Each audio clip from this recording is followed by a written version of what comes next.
मंगलम भगवान वीरो मंगलम गौतमो गणी मंगलम कुंद कुंदार्यो जैन धर्मोस्तु मंगलम सर्वमंगलमांगल्यम सर्वकल्याणकारकम प्रधानं सर्वधर्माणां जैनं जयतु शासनम्। मैं नमो तीर्थनायक को, नमो ओंकार वाणी को, नमो उन कुंद प्रभु को जिन्होंने ओंकार धारण की। अहो उपकार जिनवर का, कुंद का दिव्य वाणी का, जिन कुंद ध्वनि दाता उन कहान स्वामी का। नमः समय साराय स्वानुभूत्या चकासते चित स्वभावाय भावाय सर्वभावांतरेक्षिदे।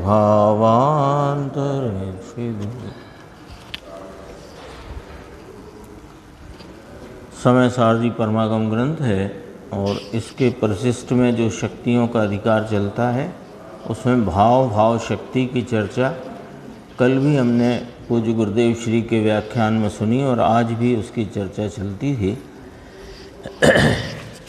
तो आज जो चर्चा चलती हुई आई तो इसमें एक विषय आया कि शुभ में शुद्धता का अंश गर्भित है, ये विषय आया था। ये वाक्य मोक्षमार्ग प्रकाशक में आया, पंडित जी बनारसी दास जी ने भी लिया है। तो कहा शुभ में शुद्धता का अंश गर्भित है, और ये वाक्य सुनकर हमको लगता है क्योंकि अनादि का शुभ का रस पड़ा है ना, तो हम उस शुभ में शुद्धता को ढूंढने का प्रयत्न करते हैं। हमें लगता है कि देखो पंडित जी ने कहा है कि नहीं कहा, शुभ में शुद्धता का अंश गर्भित है, पर वहाँ कहना क्या है वो हम नहीं समझ पाते, क्योंकि हमें वह शुभ का प्रेम इतना पुराना, इतना गहरा और इतनी तीव्रता से अंदर में बसा हुआ है कि जब ये वाक्य पढ़ते हैं, सुनते हैं, तो हमारी दृष्टि शुद्धता के अंश पर न रहकर या शुद्धता का कारण स्वरूप जो भाव है उसको लक्ष्य में तो लेते नहीं, और शुभ में कहीं शुद्धता मिल जाएगी ऐसा हम उसका अर्थ करने की चेष्टा करते हैं। उसका अर्थ ऐसा है नहीं। शुभ में शुद्धता का अंश गर्भित है, उसका अर्थ है कि जिनको स्वरूप के आश्रय से शुद्धता प्रकट हुई है उनको अभी जो शुभ अशुभ राग है तो अशुभ को तो दूर कर दिया, क्योंकि वह तो अनुकूलता के उपचार को भी प्राप्त नहीं कर सकता। लेकिन जो भगवान की भक्ति, पूजा, दया, दान, व्रतादि रूप जो शुभ भाव है, वो शुभ भाव किसको, कि जिसको शुद्धता का भाव स्वरूप के आश्रय से प्रकट हो गया है, उसको जो शुभ वर्तता है, उस शुभ में अभी शुभ वर्तता होने पर भी वहाँ शुद्धता का अंश विद्यमान है, और वही शुद्धता बढ़कर के यथाख्यात चारित्र रूप परिपूर्ण शुद्धता को प्राप्त करेगी। वहाँ कहना ये है, भाव शक्ति चलती है ना, भाव शक्ति का अर्थ है कि जैसे ज्ञान की जो पर्याय हुई वो उसी जाति की पर्याय होगी। तो उसी ज्ञान की ज्ञान ज्ञान ज्ञान ज्ञान ज्ञान ज्ञान, चारित्र की चारित्र चारित्र चारित्र चारित्र, सुख की सुख सुख सुख, इस प्रकार से तो वो भाव भाव शक्ति में से ये बात सिद्ध करते हैं कि जो अंतरंग में साधक के जो शुद्धता का अंश प्रगटा है वो शुद्ध शुद्ध शुद्ध शुद्ध शुद्ध शुद्ध ही प्रगटेगा और शुद्धता की जाति से वर्तता हुआ पूर्ण शुद्धता को प्राप्त करेगा। ये वाली बात कल कुछ वो भजन के टाइम पे कुछ सेटिंग कम ज़्यादा हुई यहाँ भी मुझे कम आ रही है।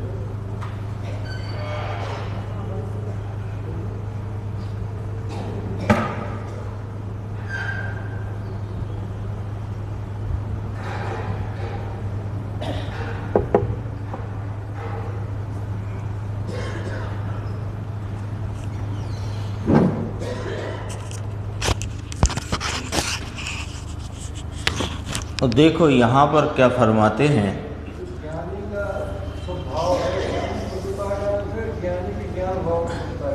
ज्ञानी की जो अभी शुद्धता से परिणमित परिणति है तो वो है तो चारित्र का भाव।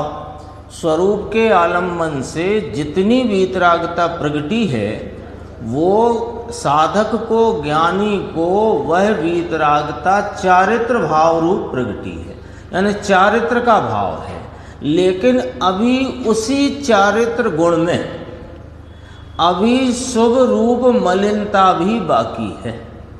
अशुभ को तो दूर कर दिया, उस पर तो अनुकूलता का उपचार भी नहीं होता है। शुद्धता का अंश शुभ में शुभ अभी ज्ञानी साधक की परिणति में क्या मुख्यता से दिखाई देता है। अंतरंग में जो शुद्धता है वो दिखती तो है नहीं, तो दिखता तो उसका शुभ विकल्प और उसके अनुरूप होती जो देह की क्रिया वो ही दिखती है। तो जो दिखता है उसमें शुद्धता का अंश है, ये कथन करने में आया। क्योंकि शुद्धता में शुभ गर्वित है ये तो कहेंगे नहीं, क्योंकि शुद्धता है वो दिखती तो नहीं है ना, लेकिन अंदर में प्रवर्तमान है, धारावाही चल रही है। और दिख क्या रहा है, दिख क्या रहा है, हम कहते हैं अरे ये श्रावक हैं, ये मुनि हैं, ये अविरति सम्यक दृष्टि हैं, तो ये आपने कहाँ से कहा। इनको स्वरूपाचरण चारित्र है, इनको देश चारित्र है, इनको सकल चारित्र है, ये वाली बात आपने हमने कही कहाँ से कि वो शुभ भाव देखकर अविरति सम्यक दृष्टि के भगवान की भक्ति पूजा का जिन तत्व की प्रभावना का भाव बाहर में दिखता है वो तो शुद्धता है नहीं, और वो बढ़कर के चारित्र की पूर्णता होगी नहीं, लेकिन वो दिखता है तो उसमें शुद्धता है, ये हमें ज्ञात कराते हैं। वो जो दिख रहा है ना, सम्यक दृष्टि चौथे गुण स्थान वाले को जो कोई भी भगवान की भक्ति बहुमान जिन तत्व की प्रभावना आदि का जो परिणाम और चेष्टा जो दिखती है उसमें शुद्धता का अंश है, ये ज्ञात कराते हैं। और वो शुद्धता बढ़ करके भाव शक्ति के कारण वो शुद्धता शुद्धता शुद्धता शुद्धता वो शुद्धता अशुद्ध जाति की नहीं हो जाएगी। भाव शक्ति के कारण वह शुद्धता बढ़ते बढ़ते यथाख्यात चारित्र पूर्ण भाव को प्राप्त करेगी। ये वाला पॉइंट है। हमको क्या लगता है कि देखो शुभ में शुद्धता का अंश गर्भित है, तो हमको तो रस शुभ का पड़ा है अनादि से, हम उस शुभ में शुद्धता ढूंढने निकल पड़ते हैं कि ये शुभ में कहीं शुद्धता है। देखो पंडितों ने, ज्ञानियों ने, आचार्यों ने कहा, तो देखो कहीं ना कहीं मिलेगा इसी में। अरे उसमें नहीं है, ये बात तो पहले ही कह दी गई है, लेकिन जो शुद्धता प्रकट हुई है उसके शुभ भाव में शुद्धता स्वरूप आश्रय से प्रगटी हुई विद्यमान है, वही भाव बढ़ता हुआ भाव शक्ति से पूर्ण चारित्र को प्राप्त करेगा। ये विषय है। देखो अभी अपन गुरुदेव की भाषा से देखते हैं।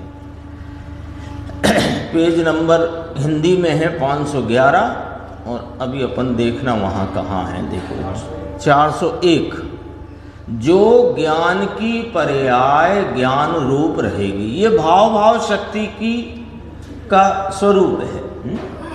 जो ज्ञान की पर्याय ज्ञान रूप रहेगी, आनंद की पर्याय आनंद रूप रहेगी, ऐसे यथाख्यात चारित्र की पर्याय, यथाख्यात चारित्र माने चारित्र का पूर्ण भाव, उसकी भी वर्तमान में जो अभी शुद्ध अंश है, वह शुद्ध शुद्ध शुद्ध शुद्ध स्थिरता की पर्याय चारित्र में ऐसी की ऐसी रहेगी। वो शुद्धता पलट करके अशुद्ध हो जाएगी, ऐसा क्यों नहीं? क्योंकि भाव शक्ति आत्मा में है और उसका परिणमन है भाव शक्ति का। समझ में आया? अशुद्ध है वह शुद्ध होगी, ऐसा नहीं है। समझ में आया? अब यहां से पकड़ना बात को। देखो क्या लिखा है यशवंत भाई, देखो अशुद्ध है वो शुद्ध होगी ऐसा नहीं कह रहे हैं। शुद्ध है वही शुद्ध होगी। अभी अशुद्ध है लेकिन वहां जो शुद्ध है वही शुद्ध होगी। पकड़ में आया पॉइंट? अब दोबारा लिखो यहाँ ब्लैक बोर्ड पे, निर्देश भाई, अंकुर भाई, लिखो यहाँ शुभ में शुद्धता का अंश गर्भित है। लिखो, लिखा है, कहा है, पाठ है, लिखा यहाँ पर। बात को समझना बराबर। शुभ में शुद्धता का अंश गर्भित है, ये लिखा। शुभ को अब नीचे दूसरी पंक्ति में शुभ के लिए अपन ने लिखा अशुद्ध। अशुद्ध में शुद्धता का अंश गर्भित है। अब दूसरा वाक्य बन गया। तीसरा वाक्य, अशुद्धता पलटकर शुद्धता नहीं होती और शुद्धता पलटकर अशुद्धता नहीं होती।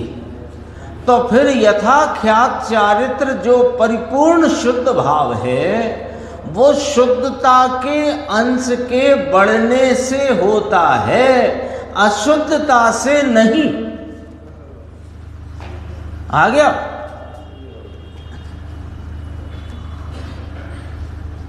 बराबर आ गया ना? अब पढ़ा तो अपन ने पहला वाक्य पढ़ेंगे, क्या लिखा? शुभ में शुद्धता का अंश गर्भित है। तो हम शुभ में ढूंढने चल पड़े शुद्धता। ये कहना ही नहीं है, ये बात ही नहीं है, ये इसका यहाँ पर वो बात का ये स्वरूप ही नहीं है। यहाँ तो शुद्धता जो ग्रंथि भेद से, ग्रंथि भेद माने शुभ भाव में एकत्व की ग्रंथि तोड़कर शुद्ध स्वरूप में एकत्व का जो भाव जागृत हुआ, उसके बाद जो शुद्धता का प्रवाह चालू हुआ है, वो शुद्धता बढ़कर के पूर्ण शुद्धता को प्राप्त होगी। तथापि अभी शुभ है तो वहां शुभ है तो वहां शुद्धता है, उसको बताना है। शुभ में शुद्धता कह करके शुद्धता बताना है। देखो नीचे गुरुदेव फरमाएंगे, अशुद्ध है वह शुद्ध होगी ऐसा नहीं है। क्या कहा? समझ में आया? अब एक बात और यहां निकालते हैं। देखो, एक गुण की अपनी पर्याय में पूर्णता हुई तो दूसरे गुण की पूर्णता का कारण कौन?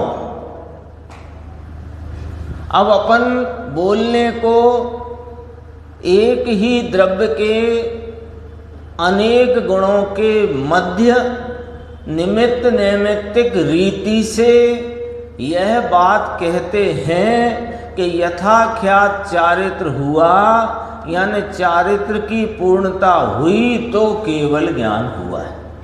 अथवा कहते हैं केवल ज्ञान हुआ तो परिपूर्ण वीतरागता हुई।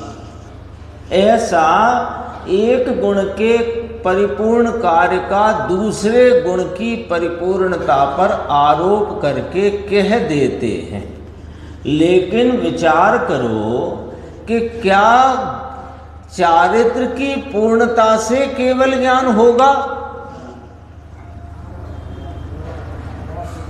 या ज्ञान की पूर्णता से चारित्र पूर्ण होगा?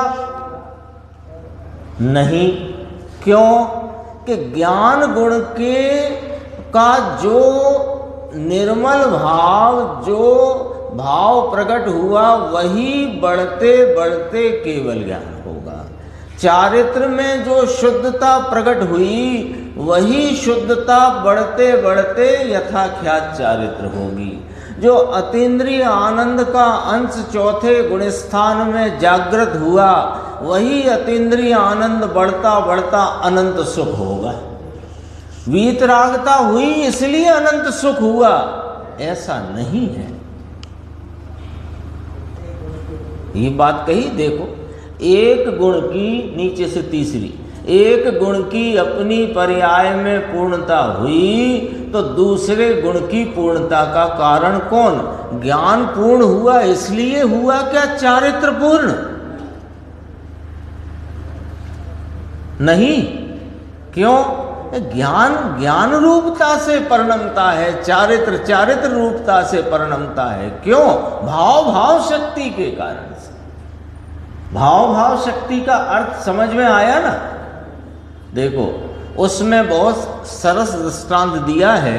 अंदर में शुभ भाव के अंश में भी शुद्धता का अंश है। वह शुद्धता बढ़ती बढ़ती बढ़ती शुद्ध है, शुद्ध है, शुद्ध है।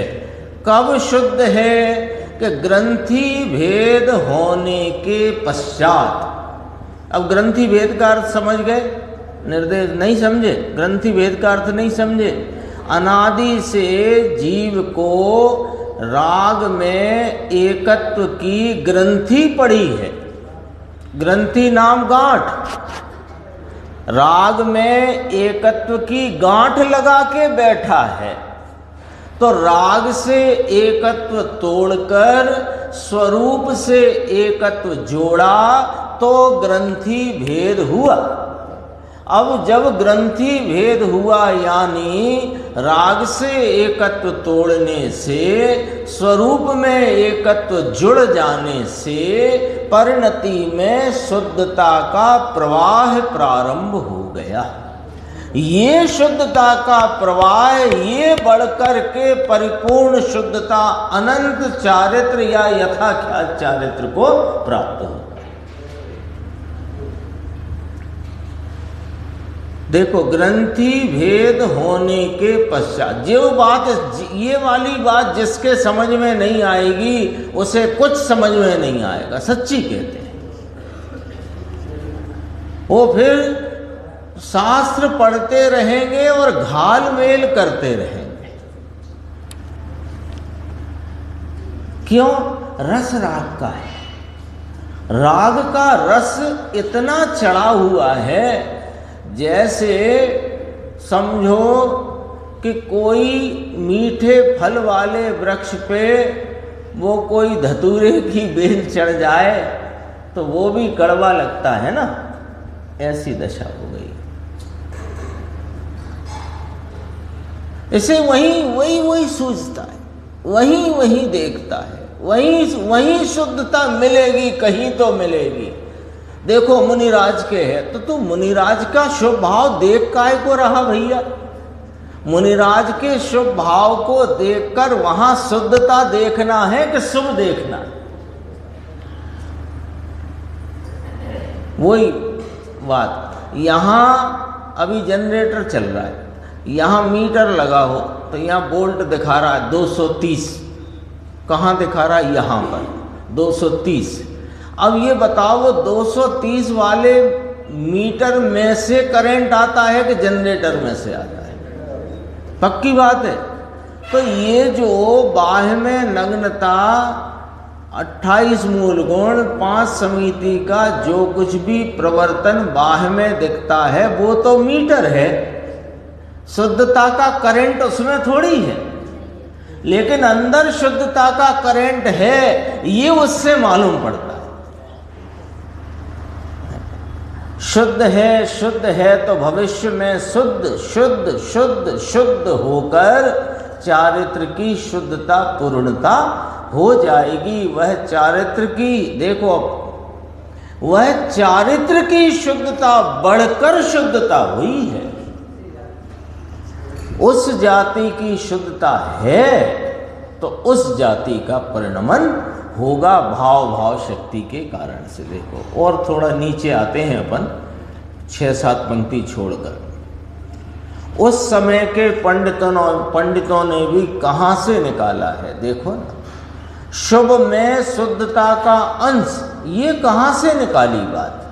पाठ में कहीं नहीं। पाठ में माने आचार्य भगवान ने जो सूत्र लिखे उसमें यद्यपि ये बात इस रीति से नहीं है, परंतु न्याय से निकाला है कि यदि शुभ में शुद्धता का अंश ना हो तो अशुद्धता बढ़कर यथाख्यात चारित्र की पर्याय होगी क्या? अपने सामने प्रश्नवाचक। प्रश्नवाचक का अर्थ है विचार करो,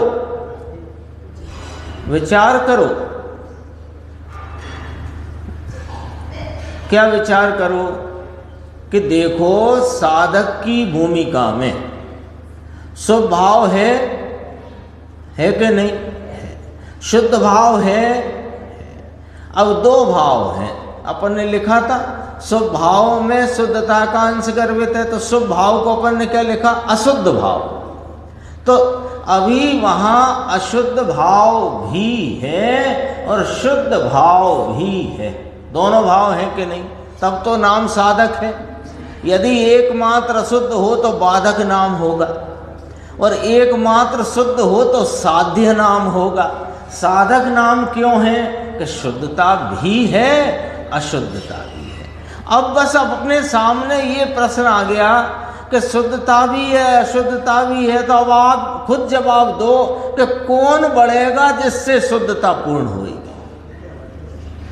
आपके पास ही जवाब है। बोलो मुकेश जी भाई साहब, बताओ आप। मुनिराज को बिल्कुल, अपन तो आराम से, जल्दी कुछ नहीं है, समझ में आनी चाहिए बात। मुनिराज की परिणति में 3 कषाय चौकड़ी की अभाव रूप प्रचुर स्वयं संवेदनमयी वीतराग परिणति भी है, और 5 महाव्रत 28 मूलगुण समिति गुप्ती आदि संबंधी राग भी है। राग को शुद्ध कहते हैं कि अशुद्ध कहते हैं? 5 महाव्रत को शुद्ध कहते हैं कि अशुद्ध भाव कहते हैं? अशुद्ध। अच्छा, अब ये बताओ, वो 5 महाव्रत बढ़कर के यथाख्यात चारित्र होगा कि अंतरंग में जो वीतराग परिणति है वो बढ़कर यथाख्यात चारित्र होगा?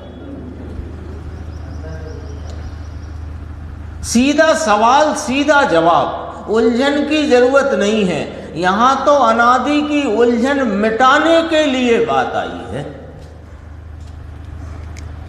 बोलो, कौन बढ़ेगा जिससे पूर्णता होगी?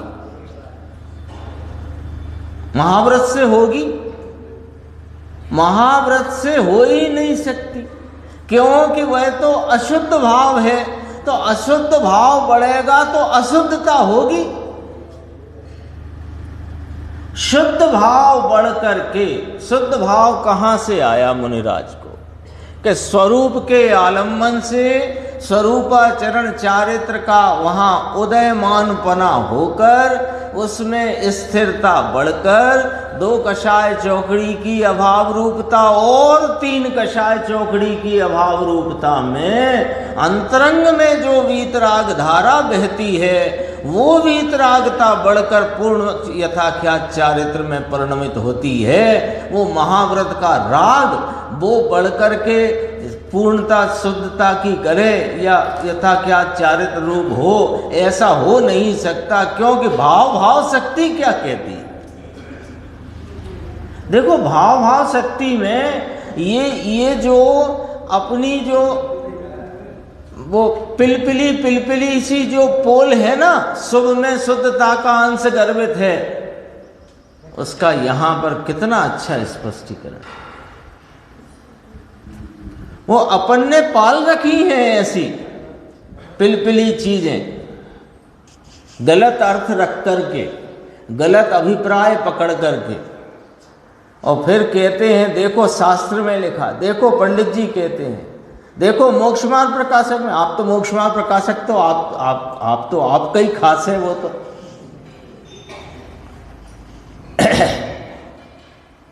देखो पाठ में कहीं नहीं न्याय से निकाला है, तो ये प्रश्न आ गया था, समझ में आया। उसकी जाति जो निर्मल पर्याय ना हो तो वह जाति वह जाति वह जाति, निर्मल निर्मल निर्मल जाति, निर्मल जाति निर्मल जाति। और यथाख्यात चारित्र निर्मल भाव है कि मलिन भाव है? पूर्ण निर्मल। मलिनता का जहां पर अंश नहीं उसे कहते हैं यथाख्यात चारित्र। जाति कहाँ से रहेगी ये चर्चा थी। एक और थोड़ा सा आया था, ऐसे ही बात कर लेते, पढ़ेंगे तो समय ज़्यादा जाएगा। एक जैन संदेश में प्रश्न आया कोई पंडित कैलाश चंद जी ने, और उसमें कहा कि सिद्धों के चारित्र नहीं होता। क्यों ऐसा प्रश्न क्यों आया, अथवा ऐसा स्टेटमेंट क्यों आया कि सिद्धों के चारित्र नहीं होता? क्योंकि जिसने बाह्य चारित्र को चारित्र मानकर बैठा है वो तो ये देख रहा है कि अब बाह्य चारित्र सिद्धों के रहा नहीं, न रही पिछी, न रहा कमंडल, न महाव्रत, न खड़े खड़े आहार लेना, न भूमि सेन, अब तो है ही नहीं इनके कुछ, तो इनका तो चारित्र ही चला गया। भाई देखो, ये जिनेंद्र परमात्मा का मार्ग अलौकिक है। ये चश्मा जो पुराना लगा है लौकिक पने का, ये तोड़ के फेंक दो और अलौकिकता के चश्मे से समझना, पढ़ना, देखना, जानना सीखो। चश्मा ही गलत लगा के ये स्टेटमेंट जारी कर दिया जैन संदेश में, क्या कि सिद्धों के चारित्र नहीं होता। अरे सिद्धों के तो चारित्र की परिपूर्णता होती है। चारित्र गुण है कि नहीं आत्मा का, तो सिद्धों के अनंत गुण परिपूर्ण भाव से प्रकट है कि नहीं? उनकी पर्याय में सब गुणों की परिपूर्ण परिपूर्ण परिपूर्ण परिपूर्ण प्रकटता है कि नहीं? नहीं तो सिद्ध काहे के? सिद्ध किसे कहते हैं? आत्मा के परिपूर्ण लाभ की दशा को सिद्ध कहते हैं, अथवा आत्मा के गुणों के परिपूर्ण लाभ की दशा को मोक्ष कहते हैं। मोक्ष सिद्ध शिला को नहीं कहते। सिद्ध शिला में पहुंच गए तो सिद्ध शिला में तो अपन भी हुआ है, नहीं गए क्या? अपना तो मायका ही निगोद का था। अब उस मायके में लौटना नहीं है। जीव का पीहर कहते हैं, पीहर माने मायका अपने यहाँ की भाषा में, तो अपना मायका निगोद, लेकिन मायके में लौटे तो अच्छा ही है क्या? तो लौटना नहीं है ना, तो नहीं लौटना तो क्या करना है अब अंकुर? आत्मा के अनंत गुणों के पूर्ण लाभ रूपता को प्राप्त करना है। और पूर्ण लाभ की प्राप्ति कैसे होगी कि आत्मा का परिपूर्ण स्वरूप स्वीकार करने से आंशिक लाभ परिणति में प्रकट होता है और वही अंश बढ़ता हुआ पूर्ण लाभ को देता है। ये भाव शक्ति की चर्चा थी। शांत हो जाता। देखो बस एक पंक्ति और पढ़ते हैं फिर आगे बढ़ते हैं। पेज नंबर 517 है, वैसे ही सुन लो आप। तो जहाँ पूर्ण हुआ है ना प्रवचन, उसके ठीक ऊपर है थोड़ा सा, हाँ, अपने को आज का सबक, पहले एक चलता था नियम ले लो, आज पर्ची उठा लो, आज का नियम। पहले पर्ची उठाते थे ना, कोई कोई मंदिरों में रहता था ऐसा रिवाज पर्ची उठाने का, है ना। तो अपन भी अब स्वाध्याय में बैठते हैं थोड़ी देर, 50 मिनट, 45 मिनट, 1 घंटे, तो कुछ लेके जाना है ना। तो आज के लिए सबको, तेरी श्रद्धा में तो पहले ऐसा पक्का आना चाहिए कि वीतराग भाव से ही आत्मा का कल्याण होगा, राग से कल्याण होगा नहीं। और जो वीतराग भाव स्वरूप कल्याण रूप भाव परिणति में अंकुरित हुआ, वह अंकुर बढ़ता हुआ, वह वीतराग भाव कायम रहता हुआ पूर्णता को प्राप्त होगा। बोलो। तो आज का निर्णय के कोटि में आज ये बात अपने को दिन भर घूमनी चाहिए कि बात तो ये है, पक्का आना चाहिए कि वीतराग भाव से, क्या ही लिखा है ना, ही लिखा है ना। ही का खेल बड़ा जोरदार है जिन शासन में। जिसने ही को पढ़ना सीख लिया, समझो उसका काम पक्का। जिन शासन में जिनेंद्र परमात्मा की जिन वाणी में जो ही का प्रयोग होता है, उसको जिसने सीख लिया, उसका अर्थ, उसकी दृढ़ता, उसकी मजबूती को जिसने पकड़ा, उसका काम पक्का है।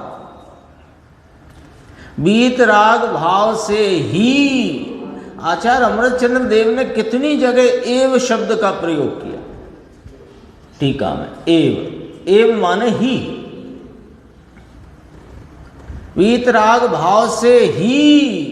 तो इसमें अर्थ क्या निकल आया मुकेश भाई साहब, मुन्नालाल जी भाई साहब, क्या अर्थ निकला? ही कहने से क्या अर्थ निकला? वीतराग भाव से ही, यानी राग से बिल्कुल नहीं। कौन से राग से? अरे जब राग से ही नहीं तो फिर कौन सा राग? ये तुमने प्रश्न ही क्यों किया हमसे?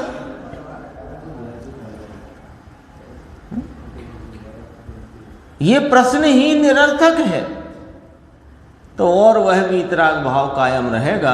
अपन चलते हैं ज्ञान गोष्ठी में, और ज्ञान गोष्ठी में आज जो अपना अधिकार प्रारंभ होने जा रहा है, बहुत ही गंभीर चर्चा इसमें प्रश्नोत्तर के माध्यम से अपने सामने आएगी, और बहुत सारी अपनी आशंकाओं का निराकरण इन प्रश्नोत्तरों के माध्यम से हो सकेगा। ऐसा ये 9वें नंबर का अधिकार यहाँ आया, ज्ञानी साधक की अंतर्बाह्य दशा। उसमें कुछ गलत छपा था। इसमें क्या हेडिंग क्या? श्रावक। अच्छा है, श्रावक है, लेकिन मैंने जब प्रश्नोत्तर अंदर पढ़े ना तो वो साधक है। हाँ, क्योंकि श्रावक माने समझ लेना, मैंने ऐसे ही नहीं परिवर्तन किया उसमें। इसमें श्रावक भी साफ नहीं छपा था। श्रावक 2 कषाय चौकड़ी की अभाव रूप वीतराग परिणति वाले ज्ञानी धर्मात्मा को कहते हैं। और जो अविरति सम्यक दृष्टि 4थे गुण स्थान वाले हैं, उनके संबंध में भी यहाँ प्रश्नोत्तर है। तो अपन इसको हेडिंग को साधक रखेंगे तो वो ज़्यादा व्यापकता उसमें खड़ी होती है। देखो, ज्ञानी साधक की अंतर्बाह्य दशा आएगा, आपको ख्याल में आ जाएगा। 357 नंबर, साधक की अंतरंग दशा कैसी होती है? प्रश्न किया है, और सीधा प्रश्न है, इसमें ज़्यादा कोई बात नहीं है। उत्तर देखते हैं। साधक को एक विकल्प जिससे तीर्थंकर नाम कर्म जैसे जगत को आश्चर्यकारी पुण्य बंधे, साधक को एक विकल्प, कोई साधक को ऐसा एक विकल्प जिससे तीर्थंकर नाम कर्म जैसे जगत को आश्चर्यकारी पुण्य बंधे, यानी तीर्थंकर नाम कर्म की प्रकृति का पुण्य बंध, उसका फल जगत को आश्चर्यकारी है। जिसको बंधा उसको नहीं, उसे तो बांधते समय भी अपने से भिन्न रखता है, देखता है, जानता है, और जब उदय आता है तब तो पूर्ण वीतराग भाव में परिणमित होता है ना। इसलिए वो वाक्य ऐसा है ना, तो उसको अच्छे से समझना। साधक को माने किसी साधक को कोई एक विकल्प, कौन से विकल्प को यहाँ पर चिन्हित किया कि जिससे तीर्थंकर नाम कर्म की प्रकृति वाला पुण्य बंधे, जो कि पुण्य का फल जगत को आश्चर्यकारी है। तो उस विकल्प के पीछे रहे हुए पवित्र साधक भाव की महिमा की तो क्या बात करें। अब देखो वही रीति आई, शुभ भाव में शुद्धता का अंश धर देता, वही रीति आ गई। देखो उस विकल्प के पीछे रहे हुए पवित्र साधक भाव की तो महिमा की क्या बात की जाए।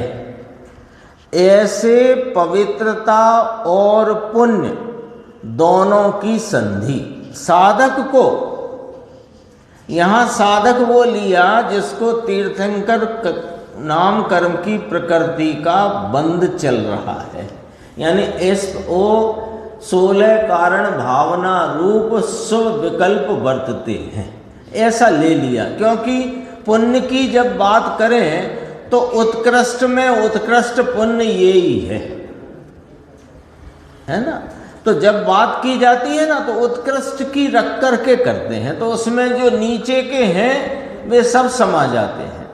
अभी देखो आराम आराम से देखना, ये मत देखना देखो पवित्रता और पुण्य दोनों की संधि हो तब मोक्ष मार्ग चलता है, ऐसा नहीं। देखो अभी तो गजब की बात है इसमें।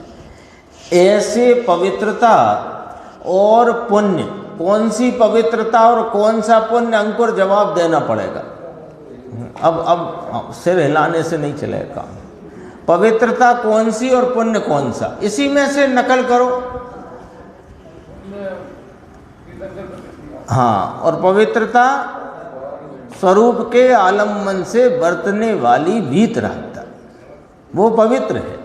अभी चल गया ना वैसे, इसलिए देखो ऐसे पवित्रता और पुण्य दोनों की संधि, तथापि पवित्रता का भोग धर्मी के अंतर में समाहित होता है और पुण्य का भोग धर्मी के अंतर से बाह्य है।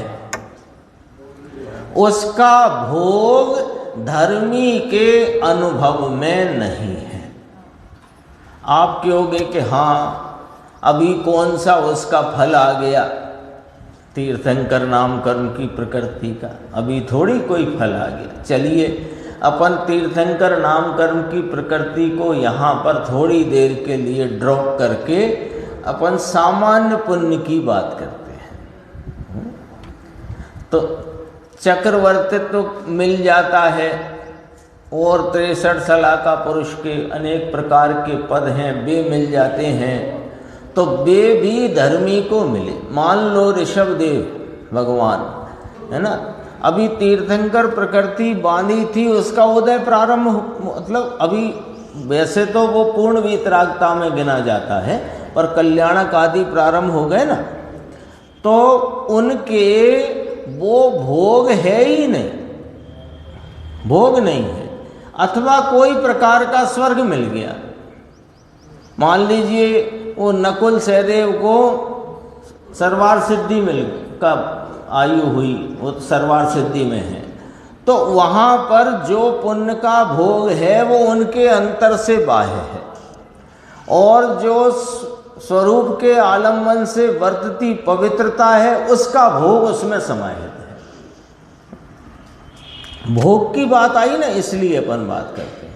ऊपर तो बंधे ये वाली बात ली थी, बंधता है उसके फल रूपता से संयोग आदि होते हैं, बस इतनी बात रखना।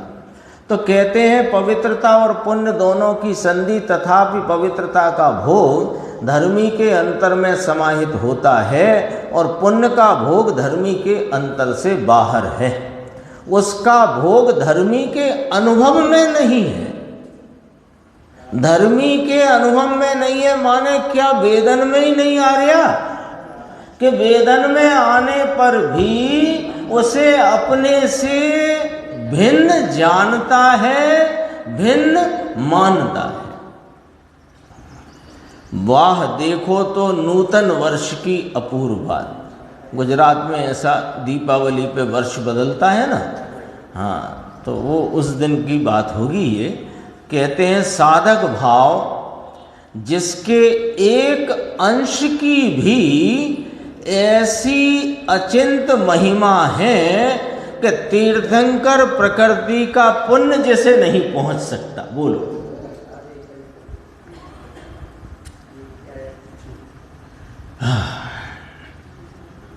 साधक भाव कैसे प्रकटता है? अभी अपन वीतरागता से ही, यानी स्वरूप के आलम्बन से ही। तो स्वरूप के आलम्बन से प्रकटा हुआ पवित्रता का एक अंश भी इतना महत्वपूर्ण या इतना कीमती है कि उसके आगे ये जो तीर्थंकर प्रकृति का पुण्य भी उसकी बराबरी तो क्या, उसके लेवल में ही नहीं आ सकता। उसकी जाति अलग है, जाति अलग है। तीर्थंकर प्रकृति तो पवित्रता के अंश के साथ साधक को रहे हुए विकल्प रूप विभाव का फल है। जो समोशरण है, जो 64 चमर हैं, जो 72,000 प्रकार, कितने हजार प्रकार के बाजे हैं आदि इत्यादि अनेक विभूतियां, वो काय का फल है, वो विभाव का फल है, वो असुचिता का फल है, पवित्रता का फल नहीं है। पवित्रता का फल तो अंतरंग में प्रगटा हुआ यथाख्यात चारित्र अनंत ज्ञान अनंत सुख अनंत वीर्य, ये है पवित्रता का फल। वो कहाँ से आया कि वो एक अपने स्वरूप के आलम्बन से प्रगटा हुआ साधक पने का एक जो अंश था ना, वो बढ़कर के वो फल यथाख्यात चारित्र अनंत चतुष्टय रूप प्रगटा है। और ये जो बाह्य विभूतियां हैं ये कि ये तो राग का, आश्रव भाव का, मलिन भाव का फल है, जबकि साधक भाव तो स्वभाव का फल है। दोनों की जाति ही भिन्न है। देखो अगला और देख लेते हैं, छोटा सा है। ज्ञानी को राग तो होता है, फिर भी उसे वैरागी क्यों कहते हैं? भरत जी घर में ही वैरागी, ऐसा आता है ना। ज्ञानी को राग तो होता है, फिर भी उसे वैरागी क्यों कहते हैं? उत्तर, प्रथम का अर्थ है मुख्य। पहले बात सुनो कि प्रथम तो ज्ञानी को परमार्थ से राग होता ही नहीं है, या होता है ही नहीं, ऐसा लिखा है। उसको ऐसे पढ़ सकते हैं, राग होता ही नहीं है। ज्ञानी को वास्तव में, परमार्थ माने वास्तव में, ज्ञानी को वास्तव में राग होता ही नहीं है। अभी तो कह रहे थे कि वो उसको पुण्य का प्रकृति बन रही है और वीतरागता भी चल रही है, फिर पीछे अपन उसमें प्रवचन के जो आज अपन ने सुना उसके व्याख्या में भी अपन ने देखा।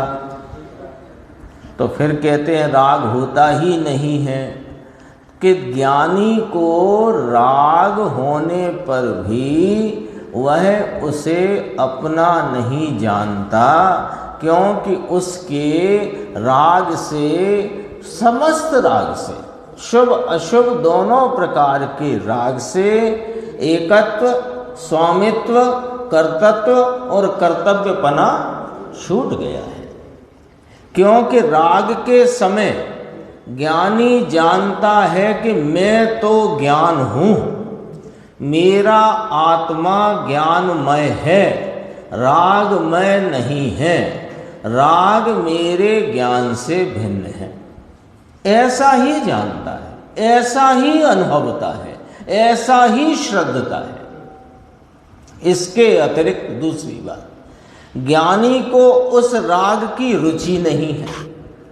राग है वहाँ, तो परमार्थ से राग होता ही नहीं है। इसका पहला हेतु दिया कि राग वर्तने के काल में भी ज्ञानी जानते हैं मैं तो ज्ञान हूँ, मेरा आत्मा ज्ञानमय है, राग में नहीं है, राग मेरे ज्ञान से भिन्न है। एक दूसरी बात, ज्ञानी को उस राग की रुचि नहीं है।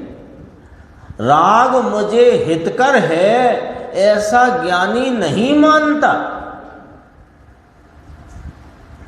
समझ में आई बात? शास्त्र स्वाध्याय, भगवान की पूजा, व्रत आदि का परिणाम ये हितकर है, ये अज्ञानी मानता है, ज्ञानी कभी नहीं मानता। और जो इन सब भावों को हितकर मानता है वो ज्ञानी हो नहीं सकता। राग मुझे हितकर है ऐसा ज्ञानी नहीं मानता। स्वभाव सन्मुख दृष्टि उस समय भी छूटी नहीं है। किस समय? राग के समय भी छूटी नहीं है। और राग में एकत्व बुद्धि नहीं है। अभी अपन ने 4 बिंदु याद किए, स्वामित्व नहीं, एकत्व नहीं, कर्तृत्व नहीं, कर्तव्य नहीं। तो राग में एकत्व बुद्धि नहीं है, इसलिए ज्ञानी वास्तव में वैरागी ही है। अज्ञानी तो अकेले राग को ही देखता है, परंतु उसी समय ज्ञानी का ज्ञान उस राग से भिन्न पड़कर अंतर स्वभाव में एकाकार पने परिणम रहा है। ये पकड़ना जरा बात को। अज्ञानी क्या देखता है? अज्ञानी अपने राग को देखता है और ज्ञानियों के राग को देखता है। और ज्ञानियों के राग को देख करके फिर क्या कहता है? ऐसा राग तो ज्ञानियों के भी होता है, ऐसा राग तो ज्ञानियों को भी होता है।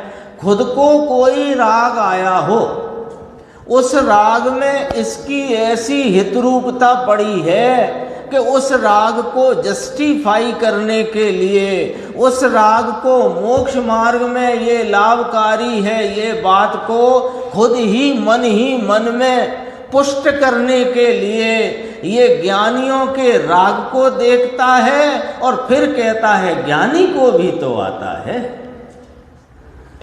जबकि ज्ञानी उस ही समय में शास्त्र स्वाध्याय का, शास्त्र लेखन का, टीका करने का, उपदेश का, भगवान की भक्ति का, व्रतादि का जो कोई भी राग ज्ञानी को आया है, उस समय में भी वह ज्ञानी उस राग से भिन्न पड़ा हुआ, भिन्न रहा हुआ अंतर स्वभाव में एकाकार पने परिणम रहा है।